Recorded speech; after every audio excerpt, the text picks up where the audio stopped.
같이 마음 정돈하시고 기도하시겠습니다. 하나님 아버지, 저희들 하나님의 말씀을 기다리옵나이다. 천상의 맑고 깨끗한 신령한 이슬같은 권능의 말씀을 저희들에게 들려주시옵소서.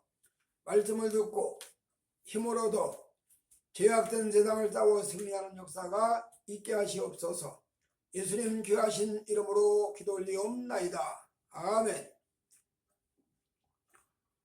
오늘 여러분들에게 전해드릴 하나님의 말씀은 데살로니가후서 3장의 말씀입니다. 그 중에서도 5절의 말씀에 근거해서 마음을 인도하는 자, 그런 제목으로 말씀을 나누도록 하겠습니다. 자, 우리 사람들은 하나님의 창조 원리대로 누군가의 인도를 받아야 살게끔 되어 있습니다.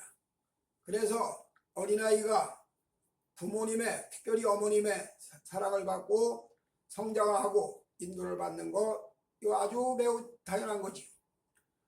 그것뿐만이 아니라 세상 살아가는 동안에 친구 관계의 인도를 받기도 하고, 스승의 인도를 받기도 하고, 또 어른들의 인도를 받기도 하고, 이렇게 살아갑니다. 그리고 내가 누구의 인도를 받기도 하고, 내가 누구를 또 인도해 주기도 하면서 이렇게 살아가는 것이 인간들의 모습입니다. 여기서 벗어날 사람은 아무도 없어요. 그런데 문제는 세상 살아가는 동안에 사람을 인도하는 여러 가지 방편이 많습니다. 윤리도 우리를 인도합니다. 도덕도 사람의 마음을 인도합니다. 철학도 사람의 마음을 인도합니다. 종교도 사람의 마음을 인도합니다. 옛사람들의 성인의 말씀도 사람들을 인도합니다. 자, 이렇게 여러 가지 방편으로 인도를 받지만 그런 것들은 다 세상 사회적인 것이고 부분적인 것이고 제한적인 것입니다. 정확하게 사람의 영혼을 인도하는, 그리고 영혼뿐만이 아니라 영육간의 인도함을 받는 그런 좋은 분들이 계시는데, 그것은 우리가 잘 아는 대로 하나님의 은총입니다. 하나님의 은혜입니다. 천관에서 모든 걸 다 포함해 가지고 하나님의 은혜라고 하는 말 속에 다 포함을 시킵니다.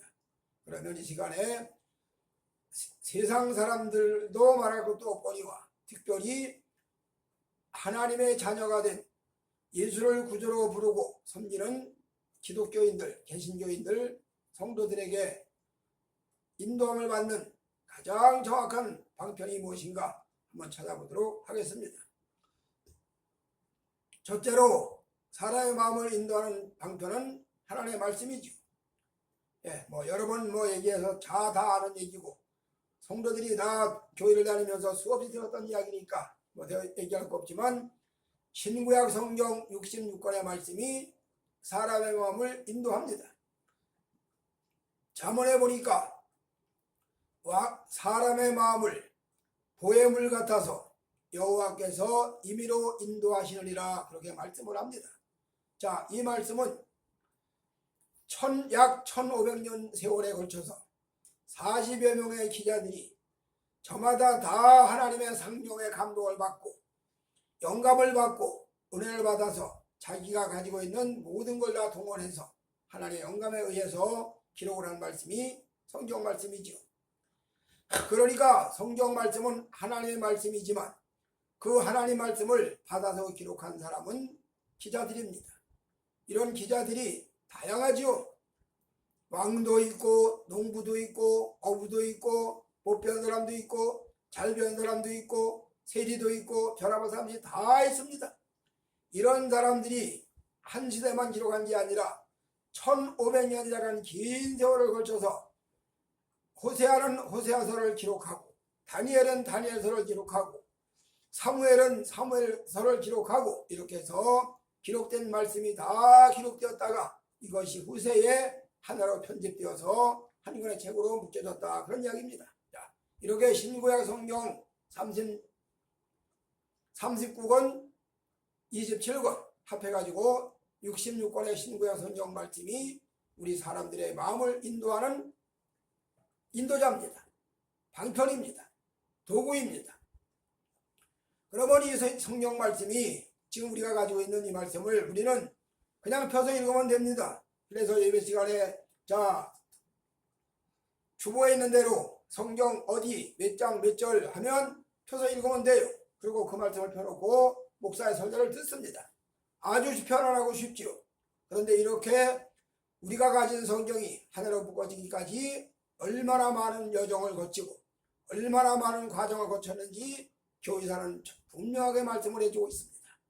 자, 신구약 성경 66권의 말씀, 이 말씀이 하나의 성경책으로 묶어지기까지 긴 세월 동안 수많은 종교회가 모이고, 그래서 전문가가 성경학자가 또 유능한 목회자들이 모여서 토론하고 결론 내리고 또 비판하고 그렇게 해서 만들어진 말씀, 이거를 우리는 성경 번역사 혹은 성경이 형성되어 오는 과정 이렇게 얘기를 합니다. 그러면 예수님이 말씀하시던 그 말씀을 제자들은 직접 들었습니다. 그리고 제자들 말고도 제자들과 같이 따라다니던 70인 제자들, 그 다음에 120 문도들, 예수님 승천하실 때 승천을 지켜보던 500여 문도들, 120의 문도들, 다 주님의 말씀을 들었던 사람들입니다. 그리고 그 외에도 많은 사람들이 베스다 들녘에서 오병이어의 기적을 보면서 말씀을 들었습니다. 여기서 저기서 수없는 장소를 다 방문하고 주 예수님의 말씀을 직접 들었습니다. 그래서 그들의 말씀이 심령에 전해집니다. 그들의 심령의 말씀이 전해지자 이 말씀이 역사하고 운동을 합니다. 이렇게 하나님의 말씀이 심령 속에 전달된단 말입니다.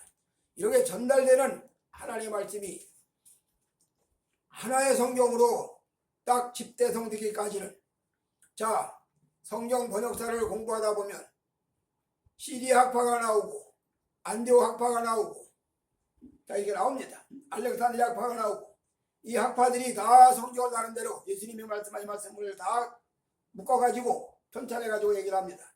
그래서 그 세 가지 학파가 가지고 있는 성경 사본들을 다시 다 합쳐가지고 묶어가지고 어느 부분이 가장 하나님 말씀에 근사하냐, 가장 하나님 말씀에 근접하냐, 그렇게 해서 정리하고 또 토론하고 해서 정리된 것이 바로 알렉산드리아 학파가 가지고 있는 그 사본이다 이 말입니다. 그 사본을 근거해 가지고 성경이 형성이 됐어요. 이걸 훗날에 세월이 간 다음에 지금 한창 날뛰고 있는 사이비단들, 특별히 정동수라는 목사가 주장하는 킹제임스 성경만 성경이고 나머지는 다 아니다, 그렇게 엉뚱한 주장을 하는 그 원천적인 근원을 올라가면 그들이 시리아 학파가 주장하는 시리아 사본을 채택하지 않았다 해가지고 그런 억지 주장한다 이 말입니다. 어쨌든 그건 성경 사본에서 얘기하는 것이고, 오늘 이렇게 이런저런 과정을 거쳐서 이런저런 절차를 거쳐서 하나로 딱 묶어진 성경이 우리가 가지고 있는 신구약 성경 66권의 말씀입니다.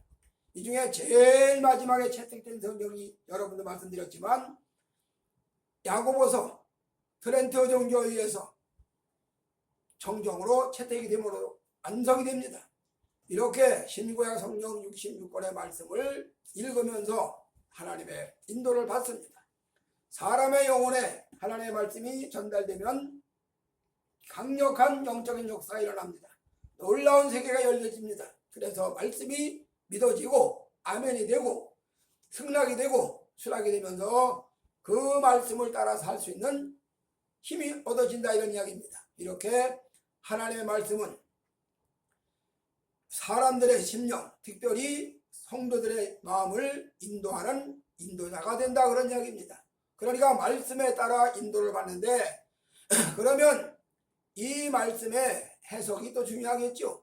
어떻게 해석하느냐 이런 문제가 따라오겠죠. 그리고 이 말씀을 또 분석하고 전달해주는 설교자도 필요하겠죠. 이제 이런 문제가 따라오는데 이어서 얘기하기로 하고, 자, 신구약 성경 66권의 말씀이 사람의 마음을 인도합니다.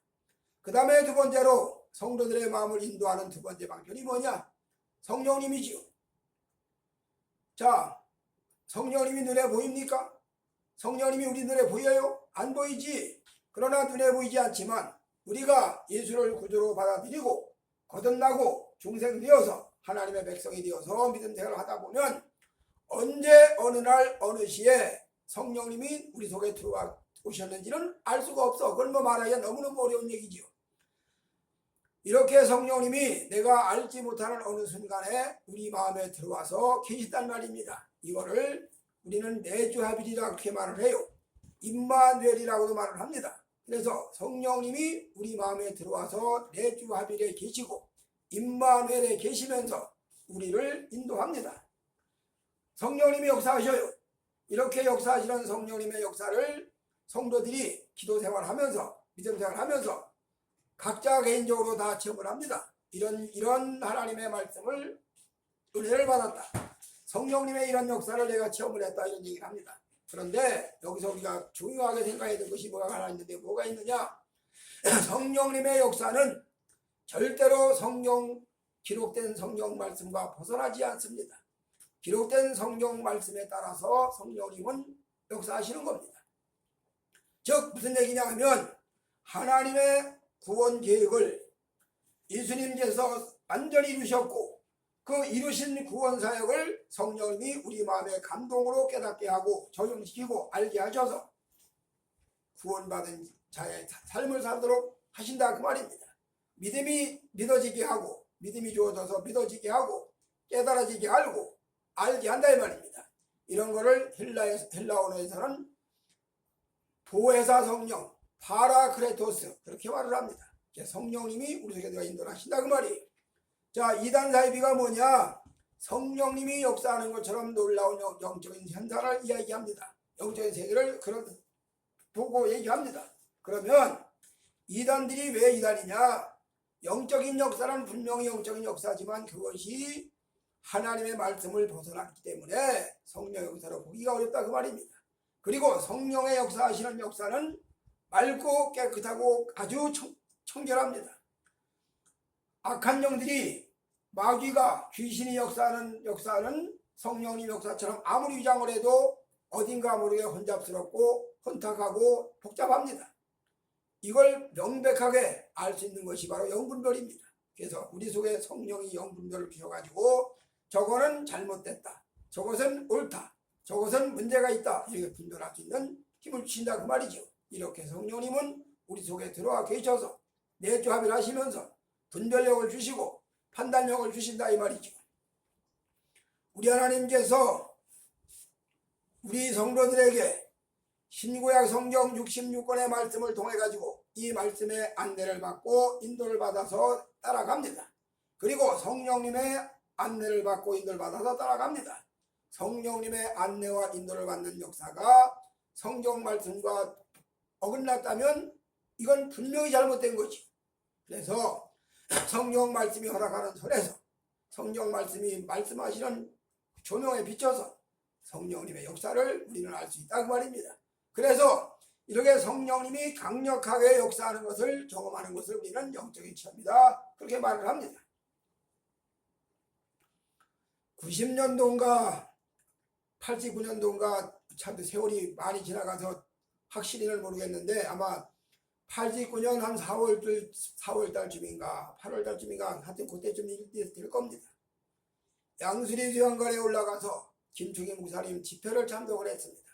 그때 그분이 자기 얘기를 잠깐 해요. 자기가 이렇게 목회를 할 때 전혀 목회 열매가 없어. 한 150명 정도 모이는 교회를 부임을 갔더니 2년 목회를 하니까 다 떨어지고 2명 남았대. 그래서 살 길이 막막하니까 울타리를 걷어다 떼면서 뗄 감이 없으니까 울타리를 걷어다 떼면서 투덜거리면서 하나님 이 모습이 뭡니까 이게 이러면서 투덜거리면서 자기가 잘못했다는 생각은 전혀 못하고 그러고 있다가 또 역시나 다른 한 150명 정도 모이는 교회로 다른 교회로 이 교회 사임하고 갔습니다. 여기 와서 150명 정도 모이는 교회 부임해가지고 2년 만에 성도 다 떨려먹고 2명 남겨놓고 또 다른 교회 또 그만한 교회로 또 부임을 갔어. 역시나 또 마찬가지야. 또 2년 정도 세월 가니까 다 떨려먹고 2명 남았어. 이게 뭐지? 그러면서도 이분이 염소들이라서 그렇다. 양들 같으면 그러지 않는데 염소들이 돼서 목자에다 다 반지 들고 다 떠나갔다. 그러면서 너희들 그래봐야 잘 되는 거 없다 뭐 이러면서 목회했다 이거야. 그러다가 어느 날 어느 옆에서 어떤 분이 어느 뭐 산상에서 산상 기도원에서 부흥회가 있는데 한번 같이 가자. 그래서 안 갈래다가 억지로 반강제로 끌려갔다고 해요. 가서 거기서 참석을 해가지고 첫날부터 뭐 맹수하지. 그러다가 이분이 마음속에 내가 이래서는 안 되겠다. 은혜를 받고 내려가야지. 그런 마음이 들어가지고 그 기도원에 올랐던 목사님들 한 20명 정도에게 집단 안수를 해달라고 부탁을 했대요. 그래서 목사님들 한 20여 명 정도가 한꺼번에 같이 머리에 손을 얹고 김충희 목사에게 안수 기도를 해줬답니다.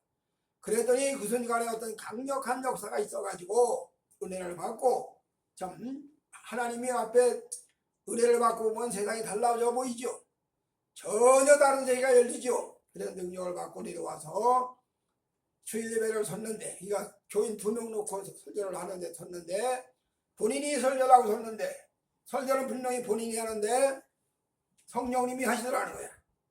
자기가 설교하는데 성령님이 하시는 걸 느끼면서 자기는 그냥 입만 도구로 빌려 드리는 입장이고 성령님 말씀하시고 그렇게 하는 것을 경험했다 이 말이야.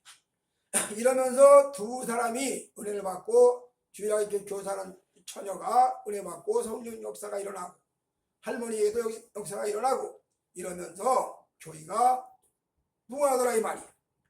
그분이 강조하는 게 뭐냐 하면 성령님이 내가 섰는데 설교는 내가 하고 섰는데 성령님이 대신 말씀을 하시더라. 이걸 조금만 다 이 말이야. 무슨 얘기냐. 성령님이 역사하시는 것을 확실하게 경험하고 체험하는 성도들이 있어요. 많진 않아요. 분명하게 성령님이 나와 함께 하시고 역사하는 걸 체험한다 이 말입니다. 이렇게 내주합일 하시고 임마누엘로 함께 하시는 성령님의 인도와 안내를 받아 가는 그런 성도. 이거를 다윗은 이렇게 말하죠. 주의 지팡이와 막대기가 아니하나이다. 어디에서? 사망의 음침한 골짜기를 지난다 할지라도 내가 해받은 것을 데려가지 아니할 것은 주의 지팡이와 막대기가 나를 아니하시나이다 하는 고백이 있기 때문에 믿음이 있기 때문에 필요하지 않는다는 거죠. 무슨 얘기냐?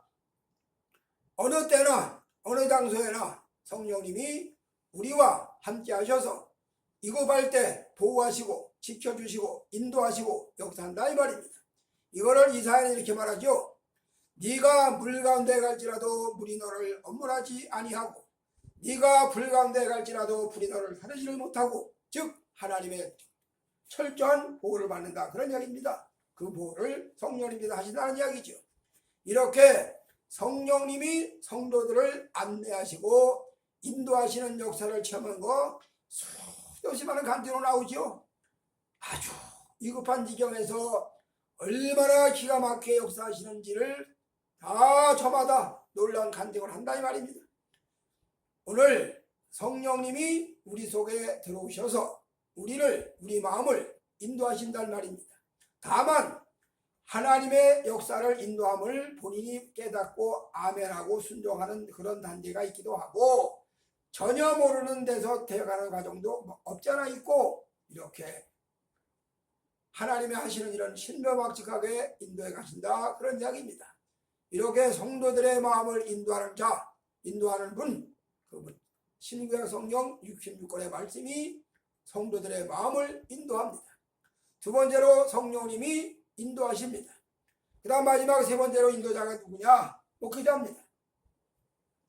자, 하나님의 말씀과 성령님은 하나님이시기 때문에 사람이 아니기 때문에 거기에는 뭐 하자가 없어요. 이런 경우도 있지. 자, 성경 말씀대로 인도를 받아. 그럼 성경에 없는 말씀이 어디 있어? 이런 말씀도 있고 저런 말씀 다 있어. 구절구절을 따로따로 떼어놓으면 서로가 안 맞아. 예를 들어서 언제도 한번 그런 말씀을 드린 것 같은데 자, 예수님이 하시는 말씀이 나를 따라오는 자가 아비나 형제나 집이나 전토나 재산이나 이런 것들을 다 사랑하면 나와 합당치 아니하다. 쟁기를 잡고 뒤를 돌아보는 자는 나와 합당치 아니하다. 이렇게 말씀하고 자신을 따르기를 말씀합니다. 그런데 또 디모데서 형제는 뭐라고 말씀하냐? 네 친척 형제를 부모 형제를 돌아보지 않는 자는 불신자보다 더 악하다. 아니 성경 구절 한 구절만 가지고만 말하면 어느 구절에는 부모 형제 친척 아비 다 버리고 날 따라와야 된다고 말씀을 하고, 어느 구절에는 네 친척 부모 돌아보지 않은 자는 형제 돌아보지 않은 자는 불신자보다 더 악한 자라. 이렇게 구절만 가지고는 얘기가 안 돼. 그러니까 이런 구절을 잘 설명을 하고 해석을 하고 전해주는 사람이 바로 목회자입니다. 그러려다 보니까 목회자는 성경을 바로 알아야 되겠죠. 또 성령의 감동도 인도도 받아야 되겠죠. 그런데 성령님이나 말씀은 하나님이시기 때문에 그분들은 우리 사람이 아니기 때문에 문제가 없어요. 근데 목회자는 같은 사람이야. 다만 디베라 바닷가에서 예수님과 베드로가 대표지, 오역도지사의 대표가 디베라 바닷가에서 모장개혁을 체결합니다. 잘 아시는 대로, 자, 시몬아, 네가 나를 사랑하느냐? 그러니까 내가 주를 사랑하는 줄을 주께서 아시나이다. 그래? 그러면 내 양을 먹여라. 이렇게 같은 말씀을 반복해서 묻고 또 대답하고 또 묻고 또 대답하고 3번 묻습니다. 그러고 내 양을 먹여라, 내 양을 쳐라, 내 양을 길러라, 이렇게 말씀을 하죠. 이렇게 3번 계약을 문답을 하고 난 다음에 그 양무리를, 즉 교회를 맡겼습니다. 그래서 한편으로는 예수님이 십자가에 달려 돌아가실 때 성전 휘장이 둘로 쫙 찢어져 가지고 지성소와 성소가 하나가 됐어. 무슨 얘기냐? 천하 만민이 구원받은 백성 모두가 다 개인적으로 주 앞에 나갑니다. 이걸 우리는 많은 제사장이라고 해요. 많은 제사장 주 앞에 다 개별적으로 나아갑니다. 그럼과 동시에 교회가 세워지고 교회 목사를 세워서 목회자의 신앙 지도를 받도록 하나님은 그렇게 해놓으셨습니다. 자, 한편으로는 저마다 주님 앞에 직접 나가는 길을 열어놓으시고, 또 한편으로는 목회자의 신앙 지도를 받도록 교회 질서를 세우시고, 그러면 이거를 이해를 못하면 여기서 반드시 문제가 오죠. 다 같은 양인데, 다 같은 주의 백성인데, 뭐 내가 왜 네 지배를 받고 네 교훈을 받아 이러면서 거역하죠. 이런 경우도 많이 있습니다. 그런데 성경은 우리가 하나님 앞에 많은 제사장으로 주 앞에 직접 개인적으로 나갑니다. 천주의 교회에서 성도들이, 신자들이 신부님에게 와서 고해성사하는 거 비성경적입니다. 신부한테 왜 고해성사를 왜? 하나님 직접 나가서 직고하는 거지. 그러니까 그거는 잘못된 겁니다. 그러나 개인적으로 하나님에 직접 나갈 수 있지만 그럼과 동시에 목회자의 신앙 지도를 받아야 되는 것이 우리들의 모습입니다. 그러다 보면 여기서 바로 필연적으로 따라오는 문제가 뭐냐? 목회자의 신앙 지도를 받기는 받아야 되는데, 그러면 그 목회자가 과연 옳으냐? 아니 과연 그 목회자가 바로 바르냐? 이런 문제가 제기가 되지요. 뭐 많은 사례는 아니지만 드문드문 사건들이 터져 나오지 않습니까? 뭐 요새 뭐 한참 또 뭐 여의도 무슨 교회 뭐 모교회 목사가 뭐 저쩌고 막 시끄럽고 뭐 물러나라 뭐 사실이냐 아니냐 뭐 등등. 자, 그러면 이런 문제가 터질 때마다 교회 성도들은 혼란스럽죠. 아니 이게 뭐야? 따라가야 돼 말아야 돼? 목회자의 말에 순종해야 돼 말아야 돼? 이런 문제가 따라오지요. 자, 이렇게 하나님의 말씀인 성경과 성령님은 하나님이시기 때문에 아무 문제가 없지만 목회자는 사람이기 때문에 필연적으로 문제가 투반된다 그 말입니다. 그래서 하나님의 말씀을 위탁받은 목회자가, 하나님의 모장을 위탁받은 목회자가 이 사명을 잘 감당하려다 보니까 자신도 늘 처서 복종을 하고 하나님 앞에 처서 복종을 하고 그런 상태에서 성도들을 인도해 가야 되겠죠. 비근한 비유가 될런지 모르지만 훈련소에 들어가면 자 4주 정도 6주 정도 기본 훈련을 받습니다. 그래서 그 기본 훈련을 받고 이제 마치면 다 배치를 받아요. 그러면 그 같은 훈련병으로 4주 6주를 거친 중에 2병 계급을 받고 이제 배치받을 때 그 중에 조교로 선발되는 사람이 있습니다. 그러면 엄밀히 따져서 그 조교로 선발된 사람이나 지금 훈련병이나 뭐 불과 4주나 6주 차이밖에 안 나. 그럼에도 이 사람은 가르치는 자가 돼가지고 또 신병들을 가르쳐요. 조교가 돼가지고. 무슨 얘기냐? 목회자가 하나님의 말씀을 맡아가지고 가르치되 조금 앞선 사람이 있고 많이 앞선 사람이 있고 엄청 깊이 앞선 사람도 있겠죠. 그래서 이런 부분에서 좋은 목회자를 만나는 교인들은 복이 있다고 얘기를 하는 게 바로 이런 문제입니다. 그래서 나보다 조금 앞서가는 목회자, 아니면 나보다 엄청 꽤 많이 앞서가는 목회자, 아니면 나보다 엄청나게 더 높이 앞서가는 목회자, 이런 차이가 있겠죠. 어쨌든 디모데전서, 디모데후서에서 디도서에서는 바울 사도가 디모데와 디도에게 목회 서신, 즉 이렇게 목회하라고 하는 기준을 제시합니다. 이렇게 하나님의 이름으로, 예수님의 이름으로 목사가 되어서 교회를 담당하고 교회를 담임하고 성도들을 치리하고 모장하는 목회자, 이 목회자들이 사람의 마음을, 성도들을 인도한다, 그런 이야기입니다. 이렇게 인도를 받아가다 보면 성령의 인도를 받고 말씀의 인도를 받고 목회자의 신앙 인도를 받다 보면 믿음이 자라나죠. 저 개인적으로도 돌이켜보면 처음에 전도되어서 4년 세월 전도사님에게 신앙 지도를 받으면서 그때는 그분이 최고야. 그때는 그분이 하늘의 제일이야.